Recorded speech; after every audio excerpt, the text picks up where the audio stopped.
गर्मियों में तो हम लेसिंग के साथ अपने कपड़ों पे बहुत सारी डिटेलिंग कर लेते हैं और बहुत सुंदर से हम ड्रेस भी रेडी कर लेते हैं। और चूँकि लेस वाली सूट का ट्रेंड गर्मियों में ज़्यादा होता है, लेकिन क्या सर्दियों में भी आप इसी तरीके के ड्रेस पहन सकते हैं? क्यों नहीं पहन सकते? बिल्कुल पहन सकते हैं। बिल्कुल इसी तरीके की एक मैं आपके लिए ड्रेस की डिज़ाइनिंग यहाँ पर लेकर के आई हूँ, जो कि आप विंटर्स में भी इस तरह से लेसिंग का डिज़ाइन करके और थोड़ी-सी डिटेलिंग करके अपने विंटर्स के लिए भी अच्छे से ड्रेसेस बना सकते हैं। तो वीडियो पसंद आए तो वीडियो को लाइक और चैनल को सब्सक्राइब करिएगा। अस्सलाम वालेकुम जी, कैसे हैं आप सब? उम्मीद है आप सब खैरियत से होंगे। मैं भी बिल्कुल ठीक-ठाक हूँ। तो एक बार फिर से वेलकम करती हूँ आपका अपने चैनल पे। तो आज की जो ड्रेस है वो हमारी विंटर्स के लिए होने वाली है और विंटर्स की हम डेली यूज़ में या कहीं आने-जाने में किस तरीके से एक अच्छी-सी ड्रेस रेडी कर सकते हैं, बस बिल्कुल इसी चीज़ को ध्यान में रखते हुए एक यहाँ पर बहुत ही खूबसूरत सी ड्रेस मैंने यहाँ पर डिज़ाइन की है। हल्की-सी लेस की डिटेलिंग के साथ आप भी इस तरीके का एक जोड़ा अपने लिए तैयार कर सकते हैं और विंटर्स में भी आप लेसिंग का मज़ा ले सकते हैं। तो ये ड्रेस बनाने के लिए मैंने यहाँ पर 5 मीटर ये लीलन खादी का फैब्रिक लिया है। ये पूरा ऑल ओवर ड्रेस यहाँ पे मैं बनाने वाली हूँ और ये वाला जो कपड़ा है, ये जो ड्रेस में है थोड़ा-सा बड़े साइज़ में, एक्सेल साइज़ में बना रही हूँ, इसलिए मैंने यहाँ पर ज़्यादा कपड़ा लिया है। आप अपने हिसाब से कपड़ा लें, जितना आपका ऑल ओवर ड्रेस हो जाएगा उतना कपड़ा आप लें। 4 मीटर, साढ़े 4 मीटर वो कपड़ा आप अपने अकॉर्डिंग, अपने साइज़ के अकॉर्डिंग ले सकते हैं। तो यहाँ पर मैंने कपड़ा लिया है 5 मीटर और उसके बाद यहाँ पर जो लेस ली है मैंने, ये 3D वाली लेस ली है और बहुत ही खूबसूरत सी ये ऑफ वाइट कलर की लेस है और इसके ऊपर सीक्वेंस का काम हो रखा था। छोटे-छोटे सीक्वेंस ट्रांसपेरेंट जो सितारे होते हैं वो इसके ऊपर थे और बहुत ही खूबसूरत ये बेल थी। ये लेस मैंने यहाँ पर 2 मीटर ली है और ये लेस अगर आपको लेनी है तो आरजे फैंसी लेस करके इनकी शॉप है और डिस्क्रिप्शन में आपको इनका नंबर मिल जाएगा। आप वहाँ से इनसे व्हाट्सएप पे कॉन्टैक्ट करके ऑनलाइन और ऑफ़लाइन दोनों तरीके से लेस खरीद सकते हैं। तो यहाँ पर मैंने 2 मीटर ये फ्लावर वाली लेस ली है और 2 मीटर ही मैंने ये जॉइंटर लेस ली है, जो कि मैं अपनी ड्रेस में छोटी-मोटी डिटेलिंग के लिए यूज़ करूँगी। तो सबसे पहले मैंने यहाँ पर ट्राउज़र की कटिंग कर ली है। ये ट्राउज़र मैंने आगे से बुकरम वाली जो बेल्ट होती है उस तरीके का ट्राउज़र कटिंग किया है और पीछे से इसमें इलास्टिक आएगी। अब उसके बाद मैंने यहाँ पर अपने फ्रंट और बैक दोनों पार्ट यहाँ पर कटिंग कर लिए हैं। बिल्कुल नॉर्मल तरीके से आपको शर्ट की कटिंग करनी है। और यहाँ पर उसके बाद मैंने स्लीव्स की कटिंग कर ली है। स्लीव्स में यहाँ मेरे थोड़ा-सा मार्जिन कम आ रहा था, तो मैंने जॉइंटर लेस इसीलिए लेकर के रखी है कि ताकि अगर मेरी कमीज़ में थोड़ा बहुत कपड़ा कम पड़े या जो भी मुझे डिज़ाइनिंग करनी हो, तो मैं वो लेस वहाँ पर यूज़ कर सकती हूँ। तो उसी के लिहाज से मैंने वो लेस ले ली थी कि मैं अपनी ड्रेस में कहीं न कहीं उसको यूज़ करूँगी। और देखिए यहाँ पर मेरी स्लीव्स में थोड़ा कपड़ा कम पड़ा, तो मैं उसको वहाँ पर जॉइंटर के तरीके से यूज़ करूँगी और अपनी स्लीव्स में एक सुंदर-सा डिज़ाइन क्रिएट करूँगी।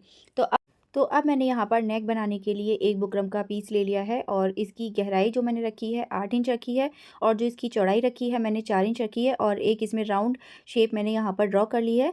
और इसके बाद मैंने इसमें एक यहाँ पर बुकरम के ऊपर एक कटवर्क का एक पैटर्न यहाँ पर ड्रॉ करके कटिंग कर ली है। हाफ सर्किल से दिखने वाला ये एक बुकरम का पीस है। इसको आप कटिंग कर लें, जितने भी चौड़े आपको कटवर रखने हैं उतने चौड़े कटवर आप इस पे रख लें। मैंने यहाँ पर इसको यहाँ ड्रॉ करके कटिंग कर ली है। अब मैं इसको अपने गले के ऊपर इस तरीके से रखती जाऊँगी और इसके ऊपर इस तरीके से निशान लगा करके अपना गले की पूरी कटिंग यहाँ पे कंप्लीट कर लूँगी। गले पे जो आपको निशान लगाना स्टार्ट करना है वो सेंटर से स्टार्ट करना है। सेंटर से आप इस तरीके से इसके ऊपर निशान लगाते चले जाएँ और ऊपर की साइड इसको ख़त्म करें। इससे क्या होगा, आपका सेंटर बिल्कुल बराबर आएगा और जो भी छोटा-बड़ा आपका अगर पैच पड़ेगा तो वो ऊपर की साइड यहाँ पर एडजस्ट हो जाएगा। अब यहाँ पे मैं आपको गला भी मेज़र करके दोबारा दिखा देती हूँ कि गले की चौड़ाई हमने यहाँ पर 4 इंच ली थी और गहराई इसकी 8 इंच ली थी, क्योंकि अब हमने इसके अंदर पैटर्न ड्रॉ कर दिया है, तो अब इसके गले की चौड़ाई भी कम हो गई है और इसकी गहराई भी कम हो गई है। तो अब इसकी चौड़ाई यहाँ पर जो बनती है, पहले हमने 4 इंच नापी थी और अब जो इसकी चौड़ाई यहाँ पर बनेगी वो तकरीबन 3 या साढ़े 3 इंच की बनेगी। ऐसे ही आप ये देख लें कि मैंने इसकी पहले जो गहराई नापी थी वो 8 इंच की नापी थी, लेकिन अब ये पैटर्न ड्रॉ होने के बाद इसकी जो गहराई आएगी वो हमारे पास रेडी बन के आएगी 7.5 या 7 इंच की और जो इसकी चौड़ाई रहेगी वो 3 या सवा 3 इंच की चौड़ाई आ जाएगी। तो इस तरीके से आप अपना गला ड्रॉ कर लें। कभी आप इसको जितना साइज़ आप रखते हैं उसी साइज़ के अंदर अगर ड्रॉ करेंगे तो आपका गला यहाँ पर छोटा हो जाएगा। तो इस चीज़ का आपको यहाँ पर ख़ास ध्यान रखना है। तो यहाँ पर मेरा गला कटिंग हो गया है और इसके बाद मैं इसको कपड़े के ऊपर पेस्ट करूँगी। अच्छे से बुकरम को कपड़े के साथ चिपका लूँगी। कपड़े के ऊपर पेस्ट करने के बाद इसके ऊपर सिलाई का मार्जिन छोड़ते हुए आपको इस तरीके से इसके कटवर्क की कटिंग कर लेनी है और कपड़े का मार्जिन आपको सही से छोड़ना है कि ज़्यादा भी ना हो और कम भी ना हो। और जो इसके छोटे-छोटे कट हैं उनके अंदर आपको छोटे-छोटे कट लगा करके इसको बहुत ही स्मूथली इस तरीके से आपको पलट लेना है। ठीक है? यहाँ बुकरम को आप कपड़े के साथ प्रेस से बहुत अच्छे से चिपकाएँ ताकि इस तरीके से पलटने में ये आपकी बुकरम कपड़े से अलग ना हो, क्योंकि ज़्यादातर यही होता है कि ये बुकरम कपड़े से अलग हो जाती है। अच्छा, यहाँ पर जो मैंने बुकरम यूज़ की है वो थोड़ी सॉफ्ट वाली बुकरम है। इसको 2666 के नाम से भी आप किसी भी जहाँ पर इनका सिलाई का सामान मिलता है वहाँ से आप ले सकते हैं। ये वाली बुकरम बहुत ज़्यादा सॉफ्ट होती है। अगर आप पेपर फ्यूज़ पे ये गला बनाएँगे तो पेपर फ्यूज़ पे ये गला नहीं बन पाएगा, और हार्ड वाली बुकरम पे बनाएँगे और अगर आपको हार्ड वाली बुकरम पहनने में उलझन होती है, तो आप ये सॉफ्ट वाली बुकरम भी ले सकते हैं। 2666 के नाम से आप ये बुकरम ले सकते हैं। बहुत ही सॉफ्ट और बहुत ही फिनिशिंग के साथ इसके ऊपर भी गला यहाँ पर बन के रेडी होता है। अब मेरा फ्रंट का गला तो तैयार हो गया है और अब मैं बैक के नेक की तैयारी कर रही हूँ। तो बैक के नेक की तैयारी करने के लिए मैंने यहाँ पर पहले फ्रंट तैयार कर लिया। अब मैं इसका शोल्डर नापूँगी और उसके बाद अपने गले की चौड़ाई यहाँ पर कटिंग करूँगी। अगर मैं अपने गले की चौड़ाई पहले कटिंग कर लेती, तो शायद मेरा जो शोल्डर था वो कंधा जोड़ने के टाइम पे थोड़ा छोटा-बड़ा हो सकता था, क्योंकि कटवर्क का एग्ज़ैक्ट नाप हमें उसको सिलने के बाद ही पता चलता है कि हमारे पास कितना शोल्डर रेडी होकर के आया है। तो अभी यहाँ पर हमने फ्रंट नेक तैयार कर लिया था, तो उसके बाद हमें अपना यहाँ बैक का नेक कटिंग करना है और बिल्कुल जहाँ पर हमारा ये निशान आ रहा है उससे थोड़ा-सा एक्स्ट्रा लेना है, ताकि जब हम इसके ऊपर पट्टी लगा कर के लाएँ तो हमारा सिलाई का मार्जिन भी वहाँ पर ऐड हो जाए। उसके बाद हमने यहाँ पर बचे हुए कपड़े के ऊपर पेपर फ्यूज़ चिपका करके अपने पीछे के गले के लिए इस तरीके से पट्टी कटिंग कर ली है और इसको हम अपने गले के ऊपर रख कर के यहाँ पर अपना बैक नेक भी तैयार कर लेंगे। बैक नेक तैयार हो गया, फ्रंट नेक तैयार हो गया, अब उसके बाद आती है स्लीव्स की बारी। तो जैसा कि आपको मैंने पहले भी बताया था कि मेरी स्लीव्स में यहाँ पर कपड़ा कम पड़ गया था, तो मैंने यहाँ पर जॉइंटर लेस लगाने के लिए ये लेस पहले ही ले ली थी। और ये लेस लगाने से क्या होगा कि एक तो हमारा जोड़ भी एडजस्ट हो जाएगा और दूसरा हमारे सूट के अंदर भी एक अच्छी सी डिटेलिंग ऐड हो जाएगी। और उसके बाद हम अपनी ये वाली लेस यूज़ करेंगे। तो सिर्फ़ 2 ही लेस मैंने इसमें यहाँ पर ली हैं और कोई ज़्यादा मैंने इसके साथ वो काम नहीं किया। लेकिन इतने से ही डिटेलिंग के साथ आपका ड्रेस बहुत ही ज़्यादा खूबसूरत बन के यहाँ पर रेडी होगा। और विंटर्स में भी आप इस तरीके के ड्रेस लेस वाले ड्रेसों का मज़ा ले सकते हैं। तो यहाँ पर अब मैं अपनी जॉइंटर लेस अपनी स्लीव्स में अटैच कर रही हूँ और स्लीव्स में अटैच करने के बाद इसके फ्रंट में हम जो लेस लगाएँगे वो अपनी मेज़रमेंट करके कि कितना पैच हमारी स्लीव्स में यूज़ हो जाएँगे फ्लावर वाले, उस हिसाब से हम उनको कटिंग करेंगे। अच्छा, ये वाली लेस जो आती हैं, ये थोड़ी कॉस्टली आती हैं, तो आप इस तरीके की लेस अगर कोई लेते हैं, जो कि पैच वर्क में है, जिसमें छोटे-छोटे पैच इस तरीके से बने हुए हैं, तो आप अपना एक अंदाज़ा बना कर के जाएँ कि हमारे दामन पे इतनी लेस आ जाएगी और हमारी स्लीव्स पे इतनी लेस आ जाएगी, तो आप उसके बूटे पूरे-पूरे नापें कि आपके दामन और स्लीव्स में वो बूटे पूरे-पूरे आएँ।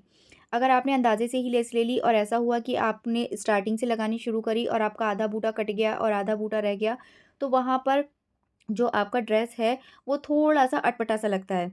तो इस चीज़ का आपको ख़ास ध्यान रखना है। अगर नॉर्मल लेस है तो आप कहीं से भी स्टार्ट कर सकते हैं, उसको कहीं से भी लगा लेते हैं। लेकिन जो अभी ये मैं इसके बाजू पे जो लेस लगाने वाली हूँ, जो चौड़ी वाली मैंने ये 3D लेस ली है, तो ये मैंने ना अपनी स्लीव्स की मोरी को कैलकुलेट किया था और दामन को कैलकुलेट किया था कि स्लीव्स में मेरे अगर मैं 7 इंच की मोरी मान लो हाफ़ में यहाँ पर नाप रही हूँ, तो कितने बूटे मेरे स्लीव्स में पूरे-पूरे आ जाएँगे। उस हिसाब से मैंने ये लेस ली थी। अब आप देखो मैंने यहाँ सिलाई का मार्जिन भी इसमें ऐड कर लिया है थोड़ा-सा, और ये देखो सेंटर से स्टार्ट कर रही हूँ तो 1, 2, 3 और फिर इसका बैक साइड कर लें आप इस तरीके से ये।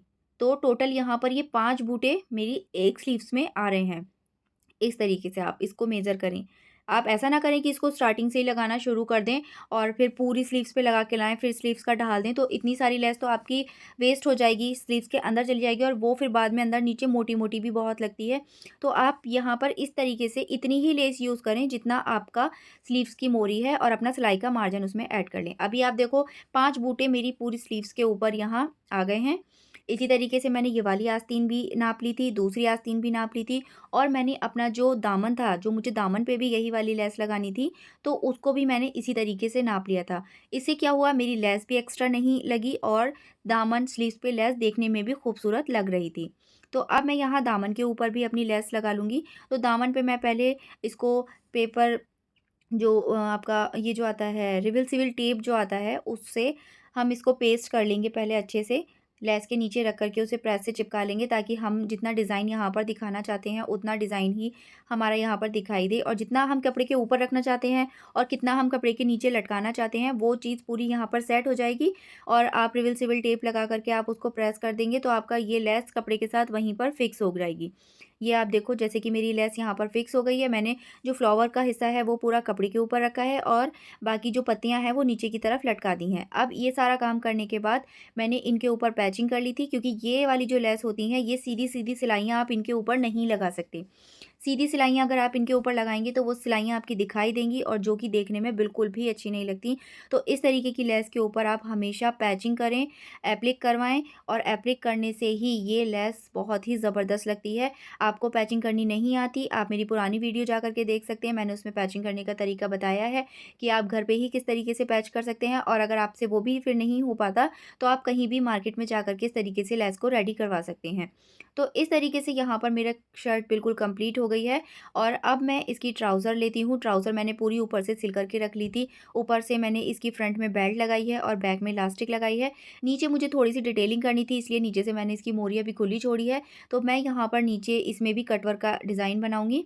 ये डिज़ाइन बनाने के लिए मैंने ये मार्केट से जो पट्टी बनी बनाई कटी हुई मिलती है वो ली थी। लेकिन इसमें भी आप देखें ये पूरा पैटर्न एक साथ कटा होता है, तो कहीं-कहीं थोड़ा-सा मिस हो गया है डिज़ाइन, तो उसको हम इस तरीके से कटिंग करके एडजस्ट कर लेंगे और कपड़े के ऊपर पेस्ट कर लेंगे। तो कपड़े के ऊपर पेस्ट करने के बाद और अपनी ट्राउज़र पे मैंने ये कटवर्क पूरे रेडी कर लिए हैं। ठीक है? अब आप इसके ऊपर तुरपाई कर लें, सिलाई कर लें, जो आपका मन है वो आप कर लें। तो अब इसके बाद मुझे इसके नीचे ये लेस लगानी थी। मैंने यहाँ पर लेस जॉइंटर के तरीके से नहीं लगानी थी, तो मैंने इसको क्या किया, इसकी एक साइड से ये वाइट वाली पट्टी पूरी यहाँ से कटिंग कर दी। अब इस लेस की साइड से ये इसकी एक पट्टी ख़त्म करने के बाद इसके सर्कल-सर्कल यहाँ पर हमारे दिखाई देंगे। अब इस लेस को मैं अपने ट्राउज़र के साथ यहाँ पर अटैच करूँगी। ये आप देखो मैंने एक ही लेस को 2 तरीके से इस्तेमाल कर लिया है। शर्ट में मैंने इसको जॉइंटर के तरीके से इस्तेमाल किया था और यहाँ मैंने कटवर्क के नीचे इसको रख कर के इस तरीके से इसके नीचे ये जाली वाला डिज़ाइन बना लिया है। और मेरा ये डिज़ाइन बहुत ही खूबसूरत लग रहा है और सिंपल सी एक ही लेस को हमने 2 तरीके से यूज़ कर लिया। ये आइडिया आप भी अपने कपड़ों के ऊपर आज़मा सकते हैं। अब क्या था कि मेरे पास ये बूटे थोड़े बच गए थे, तो मैंने इन बूटों को यहाँ से इस तरीके से कटिंग करके निकाल लिया और अच्छे से इनकी मैंने चारों तरफ से फिनिशिंग कर ली। एक्स्ट्रा कपड़े को हट कटिंग करके मैंने यहाँ से हटा दिया है।